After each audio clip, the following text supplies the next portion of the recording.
Shalom, puji nama Tuhan, senang sekali bisa kembali ke GBI City of Love. Sekali lagi terima kasih buat Pastor Timothy buat kesempatannya. Sebentar sebelum saya menyampaikan firman Tuhan, ada sebuah video dari Tangan Pengharapan. Boleh ditayangkan sekarang, silakan.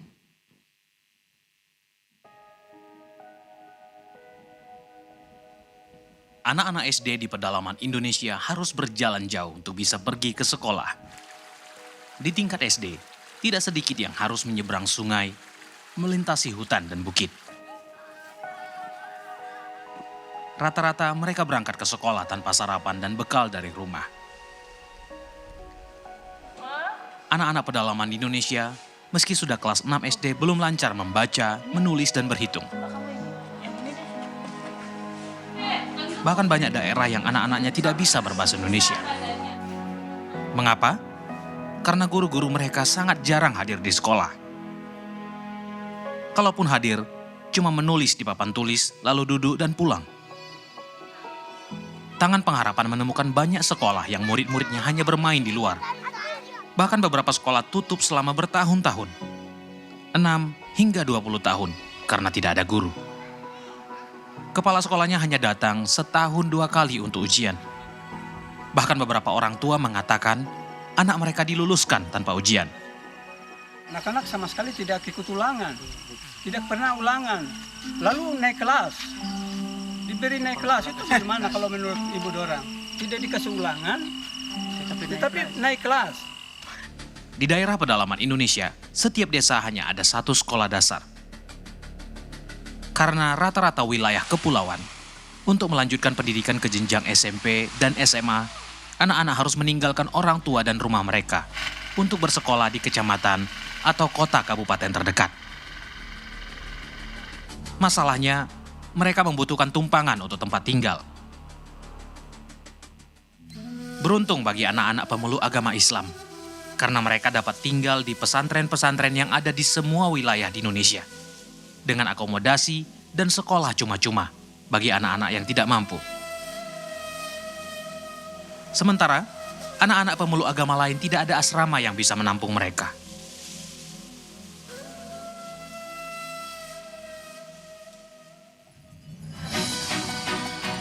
Sebagai kontribusi bagi dunia pendidikan anak-anak pedalaman di Indonesia, sejak tahun 2016, Tangan Pengharapan telah mengirimkan 100 guru berstrata 1 setiap tahunnya yang telah dilatih dan dipersiapkan untuk tinggal dan mengajar di centers yang terletak di daerah-daerah pelosok, tanpa listrik, tanpa internet, dan beberapa lokasi yang sulit air.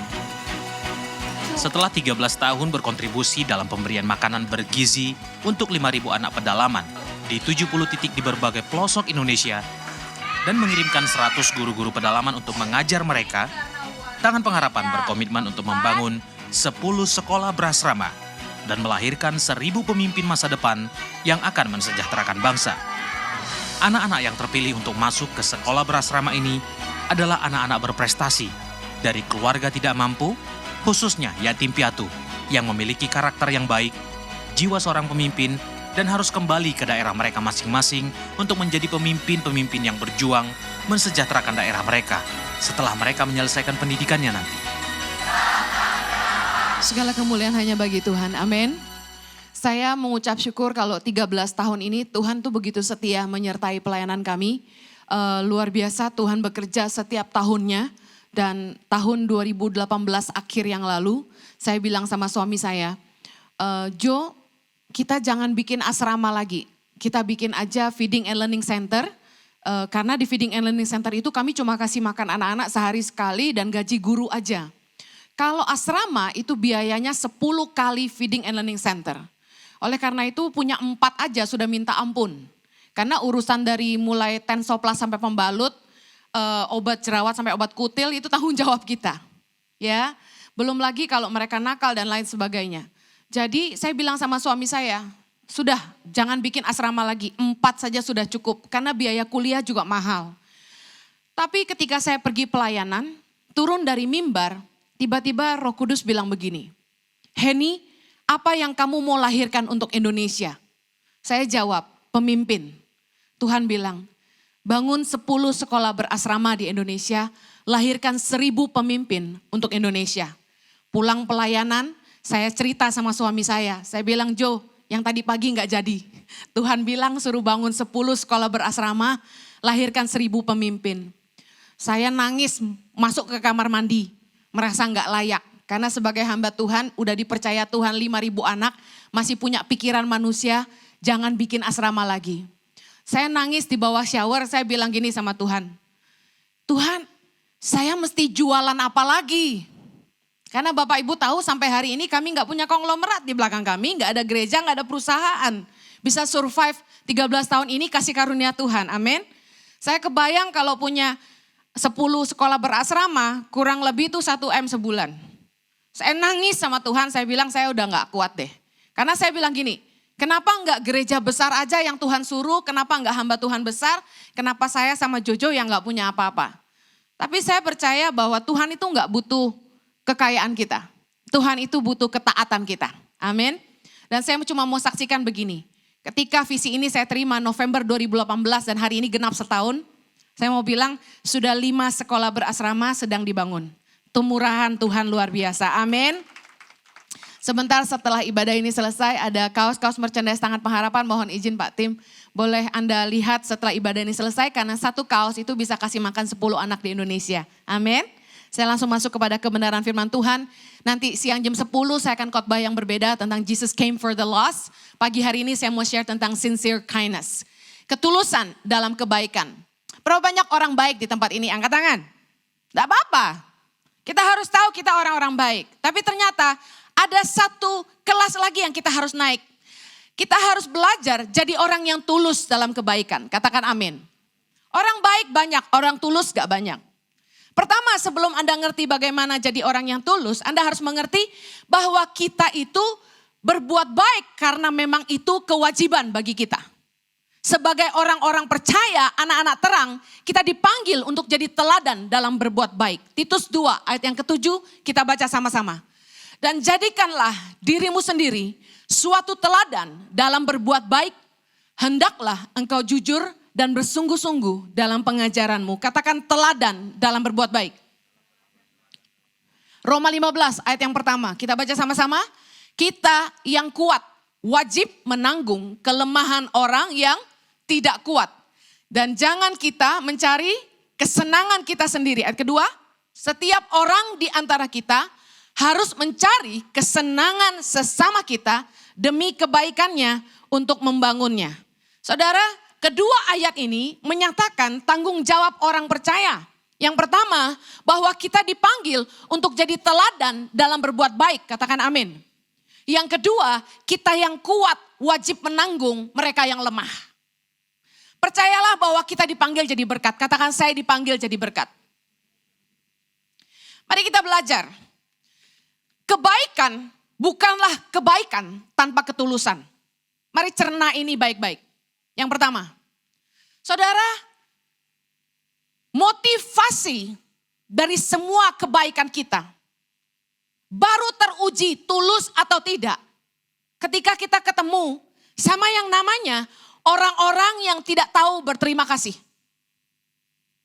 Begitu kita marah karena orang-orang yang kita tolong tidak tahu berterima kasih, baru di situ kita tahu tulus atau enggak kebaikan kita. Katakan amin. Yang kedua, kita akan ketemu sama orang-orang yang serakah, yang sudah dibantu, malah mau makan kita. Satu hari saya pernah kasih job. Jadi sebenarnya job ini untuk saya. Saya bisa hire orang lain mengerjakannya, tapi saya yang dibayar oleh teman saya gitu. Dia sengaja kasih job ini supaya saya punya pemasukan. Tapi karena saya kasihan sama ada satu orang yang saya kenal, saya bantu dia, saya kasih job ini ke dia. Tiba-tiba dia mau potong kompas. Dia mau langsung ke orang yang kasih saya job. Bayangin, dia bilang gini, ngapain lewat Ibu Heni? Langsung aja sama yang ngasih kerjaan, fee-nya lebih besar. Cilaka gak ketemu yang kayak gini? Tapi orang-orang serakah kayak begini, yang bikin kita sadar tulus gak kita bantu orang.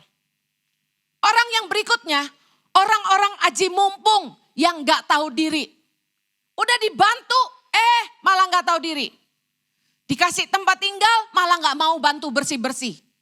Ada keponakan-keponakan mungkin yang disekolahin tinggal di rumah Anda. Bangunnya siang, gak pernah mau bantu cuci piring, gak pernah mau bantu masak, cuma numpang tinggal makan, tinggal makan. Ada anak-anak mungkin yang kita bantuin sekolah, kita kuliahkan, udah kita biayai. Belajar aja mesti dimarah-marahin, mesti paksa-paksa.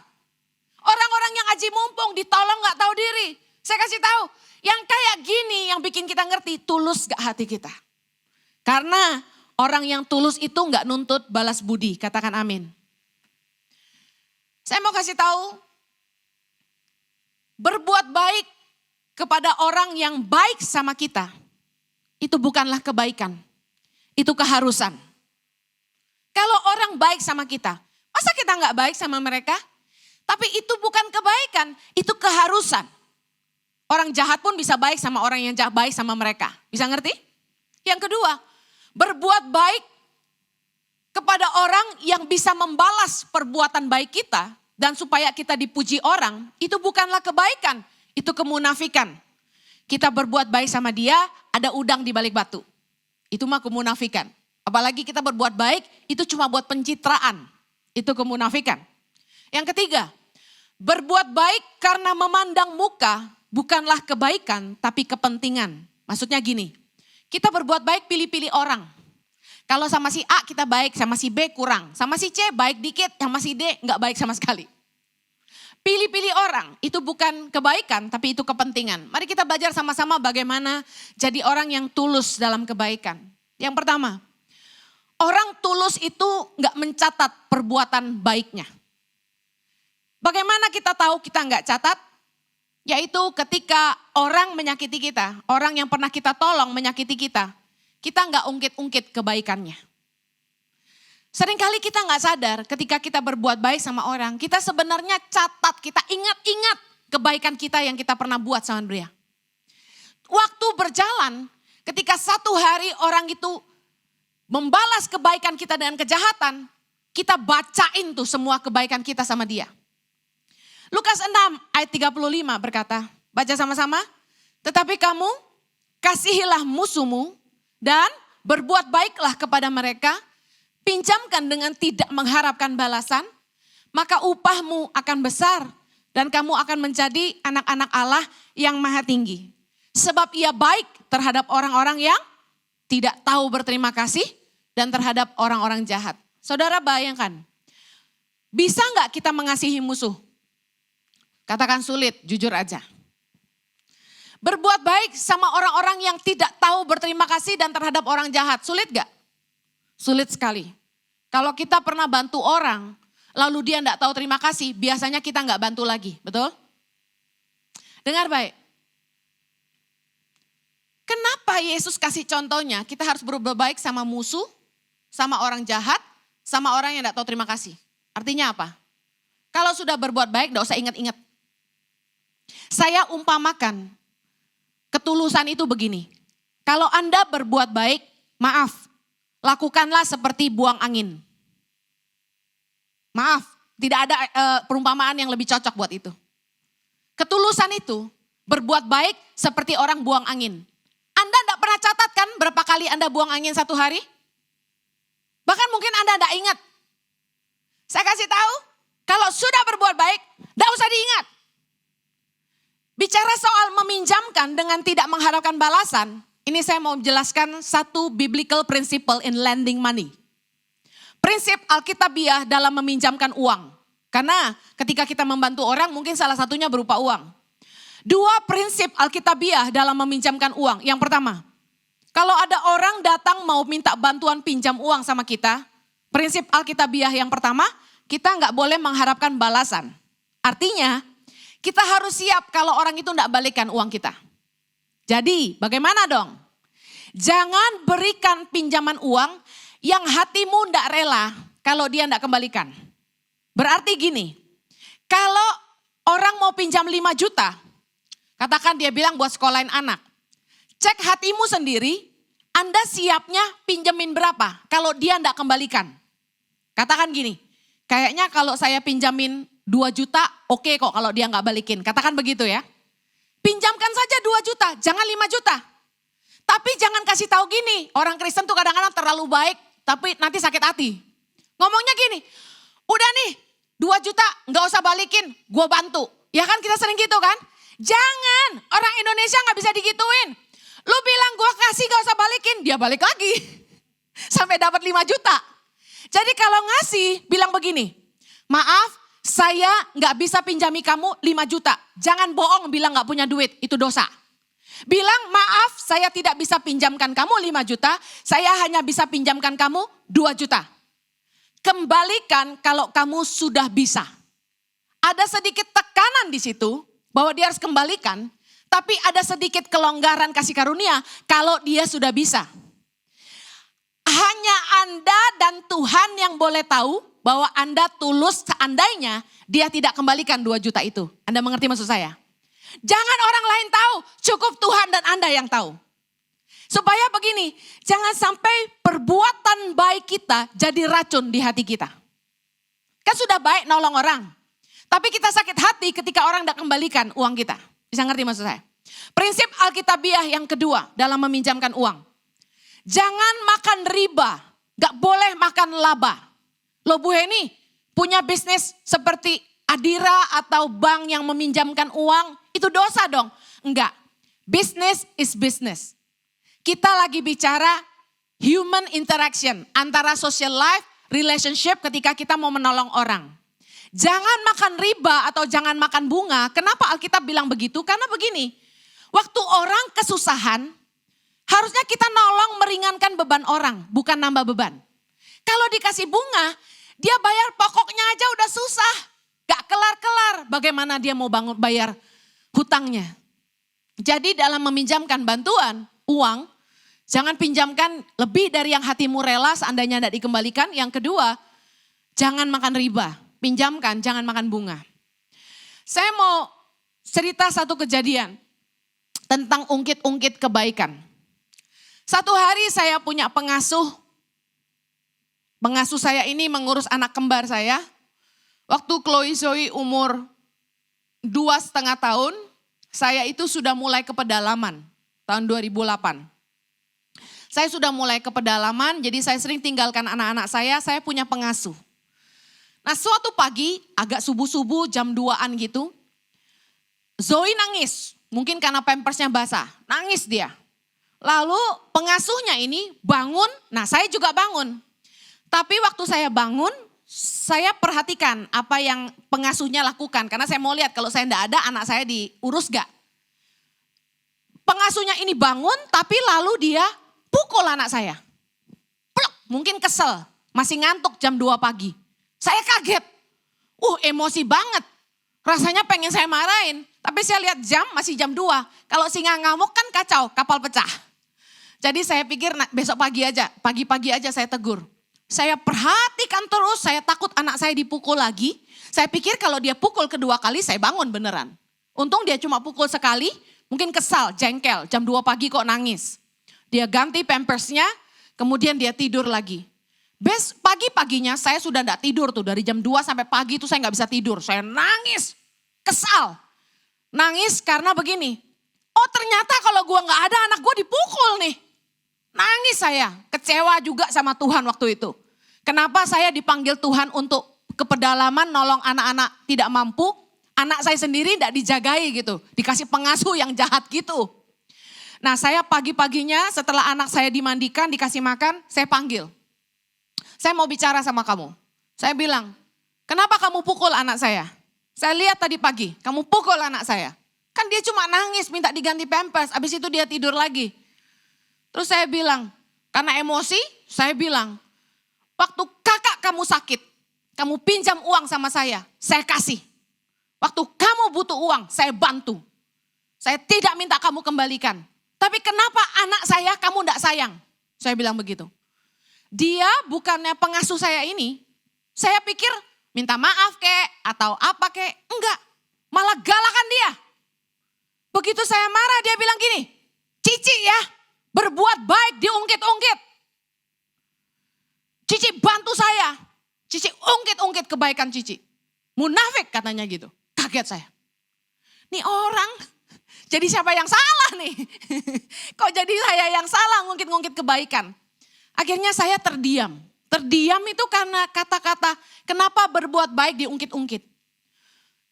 Ceritanya panjang, setelah itu dia disuntut tawon di pinggir kolam. Tiba-tiba ada lebah datang suntuk dia, lalu badannya panas. Saya bawa ke dokter 2 hari panasnya nggak turun. Bawa lagi ke dokter, periksa darah. Dokter itu bilang dia sakit tipes. Saya sampai nggak masuk akal, orang disuntuk tawon kok sakit tipes. Tapi singkat cerita, setelah kejadian itu Tuhan kasih saya kesempatan untuk berbuat baik sama dia. Saya urus dia dari sakit sampai sembuh, lalu dia pulang. Satu pelajaran yang saya petik dari kejadian saya sama pengasuh saya ini adalah kalau sudah berbuat baik jangan diungkit-ungkit. Malu juga saya setelah dia ngomong gitu. Tapi ternyata benar secara alkitabiah. Kalau kita berbuat baik sama orang itu, anggap seperti buang angin. Jangan diungkit-ungkit. Amin. Yang kedua, orang tulus tidak mencari pujian dari orang lain. Matius 6 ayat yang keempat kita baca sama-sama. Hendaklah sedekahmu itu diberikan dengan tersembunyi. Maka Bapamu yang melihat yang tersembunyi akan membalasnya kepadamu. Saya mau tanya, yang dibalas sama Tuhan pemberian yang seperti apa? Yang tersembunyi. Ada yang tahu enggak? Dipuji orang enggak kira-kira? Enggak. Saya mau bilang gini, kebenarannya adalah kalau kita berpikir taburan kita, pengorbanan kita, apapun yang kita kasih buat Tuhan ketika kita nolong orang, saya mau kasih tahu, jangan cari pujian dari orang lain. Karena ketika enggak ada yang tahu apa yang kita tabur, ketika enggak ada yang tahu apa yang kita lakukan buat orang lain, itu hanya Tuhan dan tahu, Tuhan yang balas. Tapi kalau orang lain tahu dan orang lain memuji kita, tahukah Anda bahwa pujian dari manusia itu menghalau berkah dari sorga. Berbuat baik supaya kita dipuji sama orang itu kemunafikan. Kebaikan tanpa ketulusan gak akan mendapat upah. Matius 6 ayat yang kedua kita baca sama-sama. Jadi apabila engkau memberi sedekah, janganlah engkau mencanangkan hal itu seperti yang dilakukan orang munafik di rumah-rumah ibadat dan di lorong-lorong supaya mereka dipuji orang. Aku berkata kepadamu, sesungguhnya mereka sudah mendapat upahnya. Saya mau tanya, kalau Anda nabur, Anda mau yang balas itu Tuhan atau manusia? Berapa banyak yang pengen dibalas sama manusia? Saya kasih tahu, balasan manusia cuma begini. Arigato, kamsia, sheshe, thank you very much, terima kasih, nuhun sangat, matur nuhun sangat. Nuhunnya selesai. Balasan manusia cuma segitu doang, katakan segitu doang. Tapi kalau Tuhan yang balas, saya mau kasih tahu, 7 turunan. Belum pernah orang benar ditinggalkan dan anak cucunya meminta-minta roti. Kalau Tuhan yang balas, pemeliharaan Tuhan itu sempurna buat keluarga kita. Jangan pernah cari muka sama manusia. Karena ternyata firman Tuhan berkata, kalau orang sampai memuji kita, upahnya segitu doang. Firman Tuhan berkata, supaya mereka dipuji orang, sesungguhnya mereka sudah mendapat upahnya. Jadi kalau sampai kita nolong orang, lalu orang bilang begini, makasih banget ya, thank you loh. Aduh, aku bisa balas apa? Terus sampai dia bawain kita balasan, kita kasih dia apa, lalu dia antar kue ke rumah. Ya ampun, kata firman Tuhan, upahnya segitu doang. Jadi kalau Anda nolong orang, sebisa mungkin dia enggak usah tahu siapa yang nolong dia. Sebisa mungkin enggak ada yang tahu apa yang Anda lakukan. Beberapa orang nabur itu diam-diam setor tunai. Enggak tulis nama. Jadi kami mau bilang terima kasih enggak tahu. Ini siapa ya? Karena kami punya aturan setiap donasi harus kirim tanda terima. Orang harus dikasih tahu uangnya ini kemana, update. Tapi kami kesulitan. Loh kok enggak ada nama? Setoran tunai doang, bingung kita. Tapi saya kasih tahu, ternyata ada benar firman Tuhan. Bahwa ketika Anda berbuat baik sama orang, jangan ngarep dipuji. Banyak banget saya ketemu orang, kalau udah berbuat baik, titip pesan. Bu Heni, jangan lupa upload di Instagram ya. Hah, kaget saya. Waduh, saya nggak bisa upload Instagram saya. Bisa berantem semuanya. Saya upload satu, yang lain marah nanti. Emang cuma dia doang yang nabur? Contoh, yang satu nabur 1 juta, yang satu nabur 2 juta. Upload yang 2 juta, yang 1 juta marah nanti. Bisa ngerti maksud saya? Ada orang kalau udah Natalan, biasanya baru ingat bersedekah. Kalau musim Natalan, panti asuhan rame. Orang pada rame-rame ngadain Natal di panti asuhan, bener gak? Upload foto banyak banget di Instagram. Gak apa-apa sih. Menginspirasi orang lain berbuat baik tuh gak salah. Ada amin? Tapi yang salah begini. Ketika uploadan fotomu lebih banyak daripada taburanmu. Saya mau bilang gini, banyakkan orang lebih senang dipuji. Bukan peduli bagaimana persembahannya berkenan kepada Allah. Kita harusnya banyak-banyak cari muka sama Tuhan, bukan cari muka sama manusia. Pujian dari manusia gak ada artinya. Tapi kalau Tuhan yang lihat taburan kita, berkahnya 7 turunan dalam keluarga kita. Amin. Yesus itu setiap kali melakukan mujizat luar biasanya. Ketika Yesus membangkitkan anak yang mati. Ketika Yesus menyembuhkan orang yang sakit kusta. Ketika orang banyak ditolong sama Yesus. Yesus itu selalu pesan hal yang sama. Dia selalu bilang gini, jangan beritahu siapa-siapa. Anda pernah baca ayat itu? Tiap kali Yesus nyembuhin orang sakit, Yesus bikin mujizat. Yesus selalu bilang, jangan beritahu siapa-siapa. Saya heran, kenapa Yesus gak mau orang lain tahu tentang dia?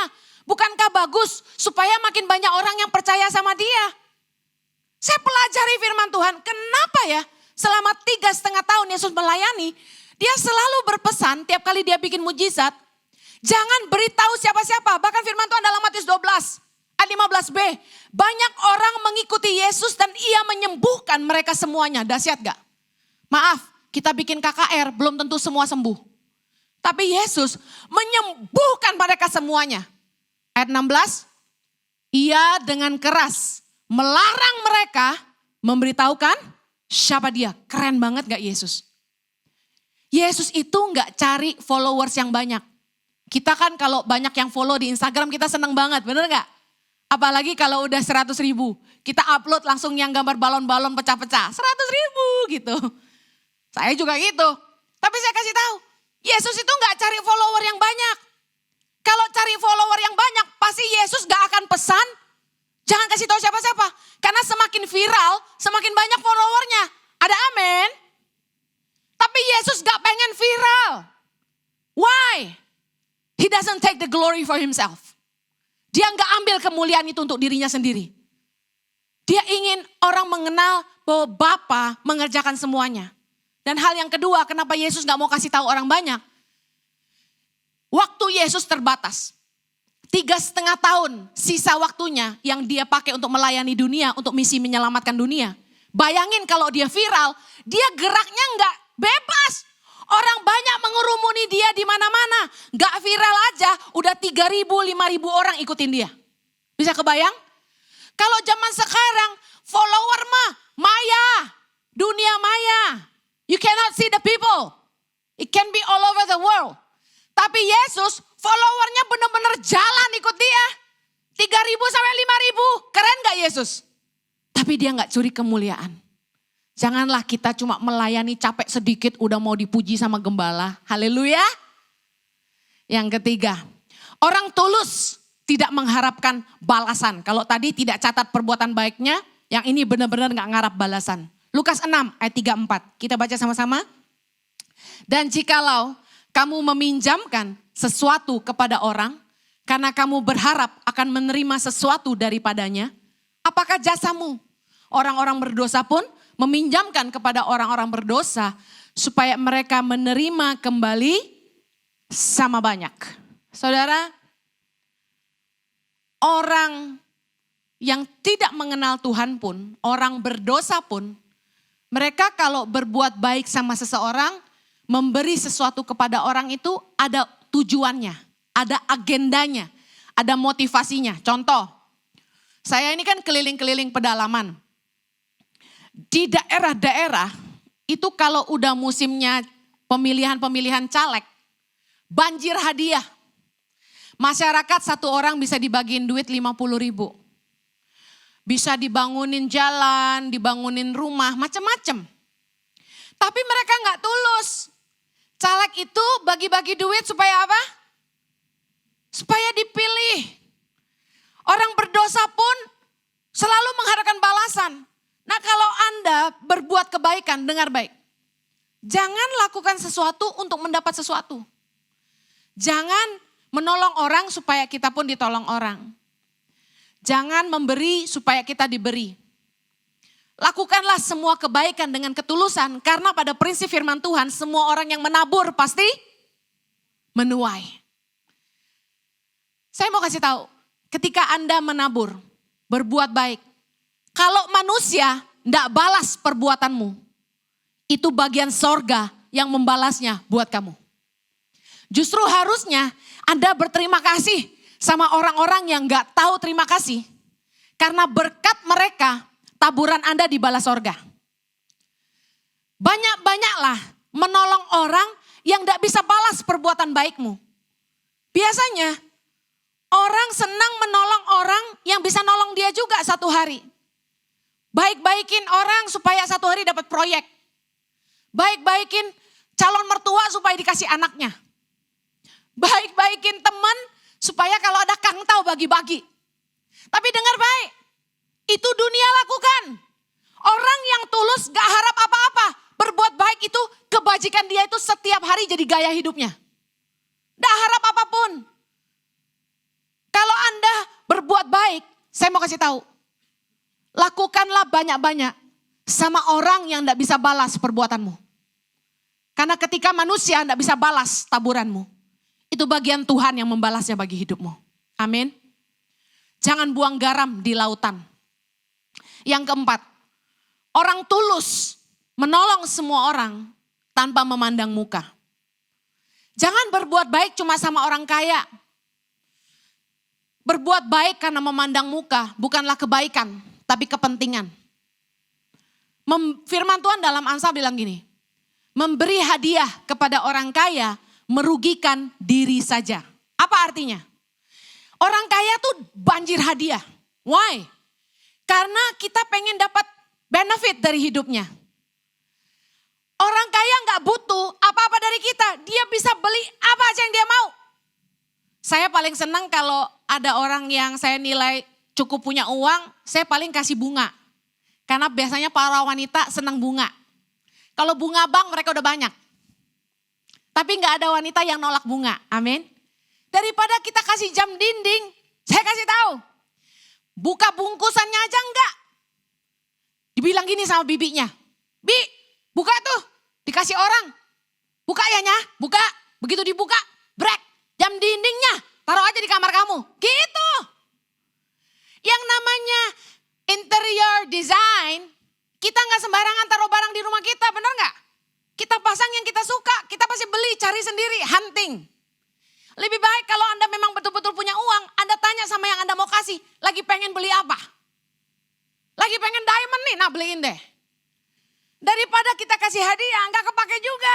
Wasting money, kata firman Tuhan. Berbuat baik memberi kepada orang kaya, itu merugikan diri. Artinya waste, Anda buang garam di lautan. Tolonglah orang yang justru butuh pertolongan Anda. Itu jauh lebih berarti. Saya paling jengkel, kalau saya turun ke lapangan, anak-anak kan kami kasih makan. Kalau ada anak yang nolak makanan terus bilang begini, udah kenyang, that's it. Murka saya. Ngapain kita kasih makan anak-anak di sini? Udah pada kenyang, hentikan. Langsung berhenti itu program. Saya kasih tahu, sama kayak Tuhan. Kalau kita ungrateful, diberkati tapi terus mengeluh, lama-lama Tuhan gak berkati lagi. Amin. Dengar baik. Jangan baik cuma sama orang kaya aja. Jangan pilih-pilih orang. Orang baik yang tulus itu baik sama semua orang. Mau kaya, mau miskin. Mau tinggi pangkatnya, mau rendah. Kita baik sama semua orang. Amin. Saya lihat dalam Matius 25 ayat 40. Dikatakan, dan raja itu akan menjawab mereka. Aku berkata kepadamu, sesungguhnya segala sesuatu yang kamu lakukan untuk salah seorang dari saudaraku yang paling hina ini, kamu telah melakukannya untuk aku. Wow, justru terhadap orang-orang yang menurut kita paling hina, itu yang dihitung Tuhan engkau lakukan buat dia. Saya punya suami yang menurut saya cukup luar biasa ya. Murah hati, gak pakai mikir. Kadang-kadang bikin jengkel. Karena Jojo gampang ditipu jadinya gitu loh. Anda tahu kan sering di-blast WA gambar orang sakit, orang kecelakaan, anak sakit lalu dibilang gini.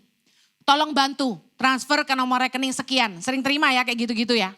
Satu hari Jojo dapat bukan blast sih, ada orang WA ke dia. Gambar seorang pria terbakar.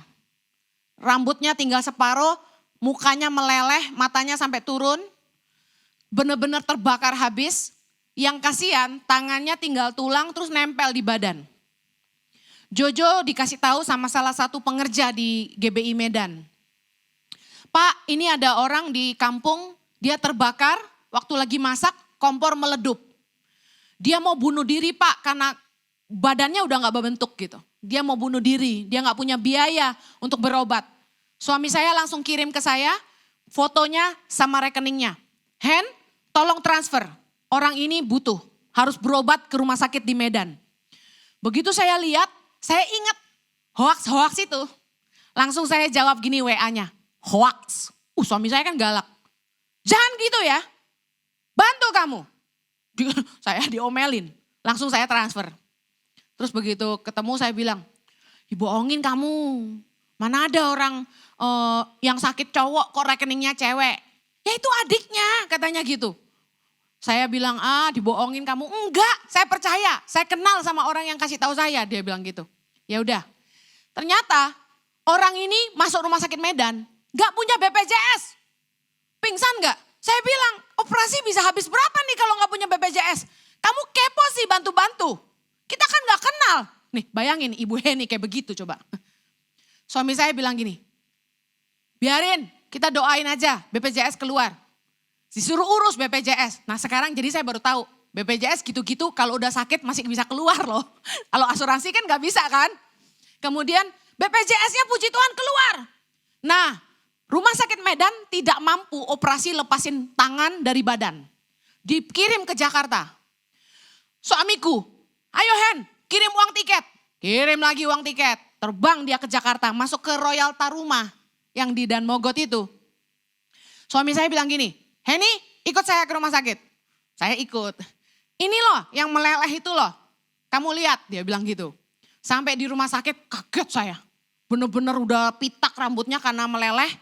Matanya turun gini. Terus dia lagi dioperasi waktu di situ. Tangannya udah dilepas dari badannya. Tapi masih kelihatan putih-putih tulangnya. Ngeri banget. Badannya hancur. Waktu dia lihat suami saya langsung nangis dia. Langsung nangis. Terus suami saya samperin, suami saya doain. Saya diajak doa. Pulang saya ditenteng sama suami saya, diomelin. Kamu ya, oh dikasih tahu nggak percaya sama orang. Tuh loh, orangnya sakit beneran, kapok. Saya kasih tahu. Saya juga bertobat. Kalau nolong orang itu logika saya tuh jalan banget. Kenapa? Soalnya udah kenyang ditipu orang. Aduh melayani orang miskin Anda tahulah ya kan. 13 tahun tuh kenyang ditipu pendeta juga banyak. Jadi saya hati-hati sekali apalagi uang yayasan kan bukan uang kita ini uang Tuhan. Saya gak berani macam-macam dong. Harus hati-hati keluarin duit. Kita aja gak berani ambil masa kita main-main. Suami saya kasih saya lihat orang ini. Saya tobat. Saya sadar bahwa kebanyakan kita itu kalau nolong masih milih-milih. Yang kenal aja yang kita tolong. Kalau gak kenal kita gak tolong. Tapi bersyukur Tuhan percayakan saya anak-anak segala bangsa. Segala suku di Indonesia. Yang hari ini ikut dengan kami. Saya belajar untuk gak pilih-pilih. Siapa yang cakep yang ditolong, yang putih yang ditolong. Amin. Hari ini mau keriting lurus, hitam, putih, coklat kita bantu semuanya. Haleluya.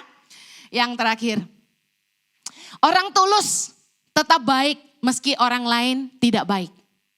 Saudara, Lukas 6 ayat 32 saya rindu kita baca sama-sama. Yuk. Dan jikalau kamu mengasihi orang yang mengasihi kamu, apakah jasamu? Karena orang-orang berdosa pun mengasihi juga orang-orang yang mengasihi mereka. Sebab jikalau kamu berbuat baik kepada orang yang berbuat baik kepada kamu, apakah jasamu? Orang-orang berdosa pun berbuat demikian. Saudara, waktu saya baca ayat ini Tuhan kasih pengertian.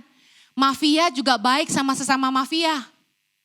Orang bandit juga baik sama sesama orang bandit. Kalau kita baik sama orang yang baik sama kita doang, apa hebatnya? Banyak orang yang berkata orang baik itu bodoh. Bahwa kebaikan adalah kelemahan. Kalau orang terlalu baik gak bisa dagang katanya. Tapi saya kasih tahu, baik sama orang yang baik sama kita itu mudah. Tapi baik sama orang yang gak baik sama kita itu susah. Untuk bisa tetap baik sama semua orang, terlepas dari mereka baik atau tidak sama kita. Saya mau kasih tahu, itu kekuatan. Katakan amin. Saya percaya orang yang benar-benar baik tidak akan berubah hanya karena orang lain memperlakukan dia dengan tidak baik. Justru sifat asli orang baru akan kelihatan kalau dia disakiti orang. 1 Petrus 3 ayat 17, baca sama-sama. Sebab lebih baik menderita karena berbuat baik jika hal itu dikehendaki Allah daripada menderita karena berbuat jahat. Saya kasih tahu Anda mau baik, Anda mau jahat, dua-duanya penderitaan. Penderitaan orang baik adalah makan hati. Udah kita baik sama orang, udah baik sama mertua, masih aja dijahatin. Mertua juga sama, udah baik sama mantu, masih aja mantu jauh. Makan hati jadi orang baik. Tapi firman Tuhan berkata lebih baik menderita jadi orang baik daripada menderita jadi orang jahat. Amin. Orang jahat tuh hidupnya gak tenang, tidur gak nyenyak. Soalnya pikirannya selalu penuh dengan tipu muslihat. 1 Petrus 2 ayat 15, kita baca sama-sama. Sebab inilah kehendak Allah, yaitu supaya dengan berbuat baik kamu membungkamkan kepicikan orang-orang yang bodoh. Saya mau kasih tahu, teruslah berbuat baik sampai orang jahat pun gak tahu harus berbuat apa lagi sama kita. Kalau orang ngomongin kita, orang jelek-jelekin kita, orang jahatin kita, gak usah dibalas. Don't waste time untuk bela diri. Jangan buang waktu, gak ada gunanya. Saya mau kasih tahu, pakai firman Tuhan. Inilah kehendak Allah. Yaitu supaya dengan berbuat baik, kamu membungkamkan kepicikan orang-orang yang bodoh. Artinya apa? Dengan perbuatan baikmu, engkau harus melawan semua omongan jahat. Saya dijelekin orang betapa banyaknya. Tapi saya kasih tahu, saya konsisten dengan apa yang saya kerjakan. Karena 1 menit yang kita pakai untuk membalas kejahatan orang, berarti kita kehilangan 1 menit untuk melakukan suatu kebaikan. Lebih baik kita terus berbuat baik, pada akhirnya buah hidup kita yang akan membungkam mulut orang-orang jahat. Amin. Saya tutup yang terakhir. Kebaikan itu bukan kebodohan. Jangan berhenti menebar kebaikan hanya karena Anda tidak dihargai dan pernah dikecewakan dan bahkan dimanfaatkan. Kalau Anda pernah dimanfaatkan kebaikanmu, tepuk dadamu sendiri dan katakan begini. Memang gua orang yang bermanfaat, makanya gua dimanfaatin orang. Kalau hidupmu tidak bermanfaat, kamu tidak mungkin dimanfaatin orang. Amin. Apa yang mau dimanfaatin kalau nggak bermanfaat? Galatia 6 ayat 9. Baca sama-sama. Janganlah kita jemu-jemu berbuat baik. Karena apabila sudah datang waktunya, kita akan menuai jika kita tidak menjadi lemah. Berapa banyak saudara yang mau menuai? Jangan berhenti berbuat baik. Apa yang Anda tuai? Ayat terakhir. Yohanes 5 ayat 29. Dan mereka yang telah berbuat baik akan keluar dan bangkit untuk hidup yang kekal. Tetapi mereka yang telah berbuat jahat akan bangkit untuk dihukum. Pilihan di tangan Anda. Anda mau menuai kebaikan atau mau menuai hukuman. Kalau Anda terus berbuat baik, tidak menjadi lemah, Anda lakukan kebenaran firman, belajar jadi orang yang tulus, disakiti terus berbuat baik, dimanfaatkan terus berbuat baik, dikecewakan terus berbuat baik. Saya mau kasih tahu, upahmu besar. Engkau akan bangkit untuk hidup yang kekal. Yang mau katakan amin. Kita berdoa yuk.